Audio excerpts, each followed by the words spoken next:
3天后，战争打响，在无尽的白雪覆盖下，10几辆经过改装的汽车缓缓驶向庇护所。汽车内坐着全副武装的朝雨基地士兵，他们穿着白色战斗服，胸前是有海浪标志，车身也被涂上了白色油漆。若不细看，很难察觉到他们的存在。当他们接近云雀庄园时，立刻映入眼帘的是一道高达20米厚重的冰雪壁垒。魏定海说道：“其他家族似乎还没到，我们在这里停下来，占据有利地形，这样我们的火炮就能直接轰击庇护所阵地。”副手陈警官拿着望远镜，透过窗户凝视着那座冰雪壁垒，忍不住发出一声轻笑。用冰块建造防御工事，虽然有点小聪明，但实在不足以应付炮火的攻击。而且这种掩体对您来说反而成了一个环境优势，他们应该从未想到过这一点。然而魏定海并没有跟着想，相反，他保持着冷静地说道：“首先，你得明白一件事，在人手如此匮乏的情况下，他们竟然能建起这样一座宏伟的壁垒，足以证明其中肯定藏着强大的意义。”陈警官嘲笑道：“可是再厉害的艺人也挡不住我们4家的联合攻击。”魏定海轻松地勾起嘴角，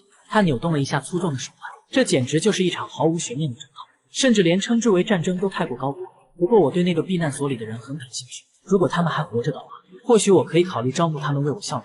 陈警官恭维地说道：“那对他们来说将会是最大的光荣。”当车队离云雀庄园还有一段距离时，车队并减慢了速度，没有选择继续前进。车辆上装载着火炮，他们打算先进行远程攻击，轰掉那道坚厚的冰雪防线。于是车辆停下来，士兵们准备将车上的火炮对准防线方向。在庇护所这边，张毅拿出一根能量棒，慢慢咀嚼着。这是杨幂制作的东西。杨幂觉醒后掌握了异能响应，可以制作出能帮助他人恢复消耗的异能食物，这味道真不错。说完，张毅一口吃光了能量棒，随即取出大狙击枪，砰的一声，子弹划破了长空，朝着3公里之外的朝雨基地车队飞去。紧接着，朝雨基地车队最前面一辆汽车的挡风玻璃破碎开来，与此同时，驾驶员的头颅也破碎了，不是被贯穿，而是像西瓜被砸烂一样，轰的一下直接爆裂开了。敌袭，副驾驶上的士兵立刻低下头，通过通讯装置告知了所有人。然而在仅过了1秒钟的时间里，一颗子弹穿透了他身前的车头，给他的胸口开了个大洞。士兵们还在准备调整火炮，却被突如其来的袭击吓了一跳。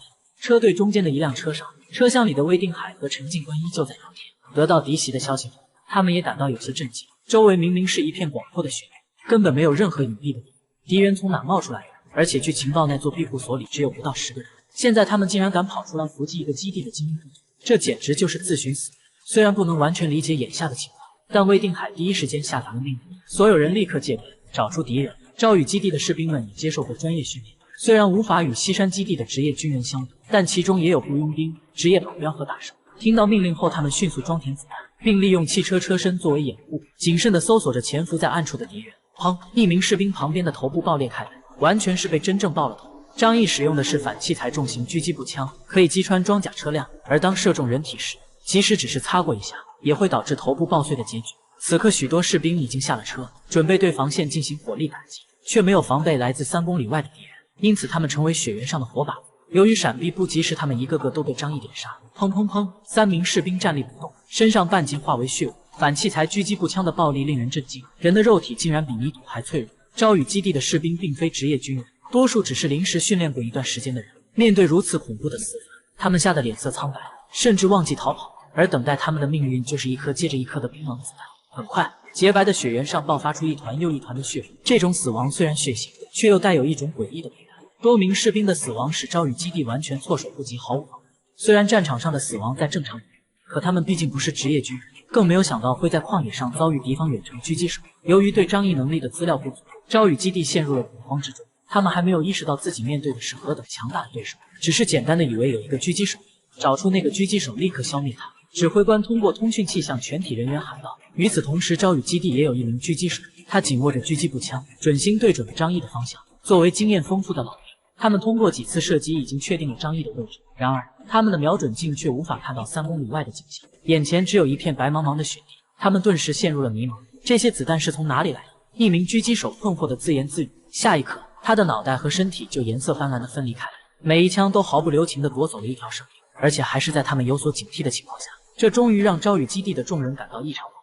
怎么回事？为什么找不到那名狙击手的位置？看这威力，肯定是重型狙击步枪，他竟然能连续射击，肯定是异能者。没错，张毅可以通过空间异能消除重型狙击步枪的后坐力，否则这种枪连开3次，普通人的肩膀都会受伤。张毅一言不发，默默地继续射击，射程不是问题，精准度同样不是问题，只要那些士兵露出身体的任何部分，他就会扣动扳机，头露出来，命中头部。脚露出来，命中脚步。在这种极寒的气温下，只要稍微擦伤一下就是致命的。在冰天雪地中，枪声从未停歇，一个接一个士兵倒下，他们的死状极其惨烈，甚至有人躲在车辆后方，却被子弹贯穿了车厢和身体。然而他们始终无法找到敌人的位置。面对这种情况，魏定海终于坐不住，竟然拿我的士兵当靶子射击，这家伙真是太嚣张。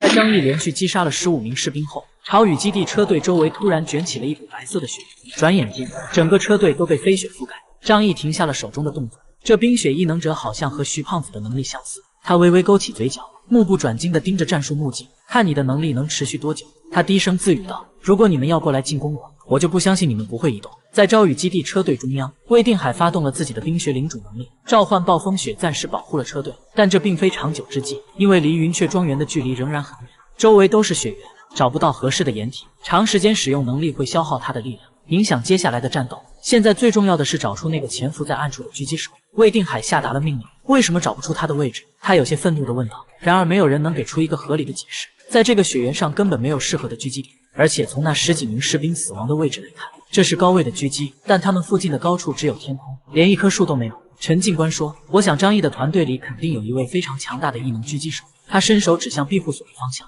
狙击手应该在那个方向，所以这些子弹肯定是从庇护所射来的。魏定海的瞳孔猛地收缩，可是离庇护所还有3公里以上，他连续射击10几发子弹，看起来还有余力，并不是为了狙杀我们的高级干部。通过这些情报，魏定海和陈警官得出了一个可怕的结论：那个狙击手实力极其恐怖，不仅异能威力强大，而且体内的异能储备也非常庞大，以至于他可以肆意的在普通士兵身上浪费。片刻之后，魏定海果断做出决定，立即让车队撤退。现在其他势力还没有到齐，我们没有必要做无谓的牺牲，只要离开他的射击范围就行。魏定海的命令立即传达给每一名士兵，所有人迅速回到汽车中，然后一辆辆车开始倒退。魏定海继续维持雪屋遮挡住张毅的视线，但在雪地上掉头对于10几辆汽车来说是一个相当大的动作，不可避免的会有车辆暴露。张毅知道他们可能会撤退，所以他等到对方距离庇护所直线距离约3公里时才动手。500米的有效射程足够让他的重狙击穿透装甲车，更别说这种经过汽车改造的低配版装甲车了。砰！一发子弹精准地命中一辆汽车的前轮，轮胎瘪下去，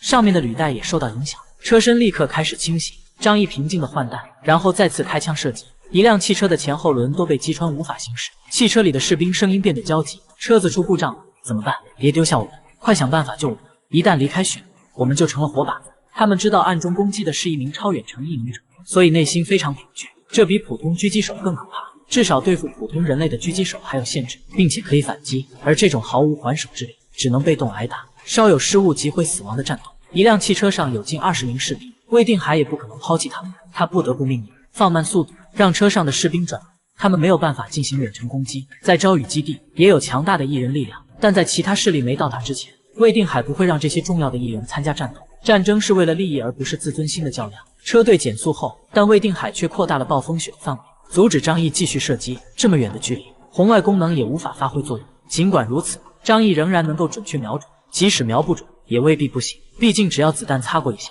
基本上就没救了。车队在风雪中行驶，为了减小风雪的影响，整个车队采取了紧密的队形，车辆之间距离很近。尽管张毅的视线被阻挡住，但还是可以判断出他们的位置。以他手中重狙的威力，穿透那简陋的装甲，杀死车里的士兵并不困难。如果能击中车辆的关键零部件，直接就能让车停下来。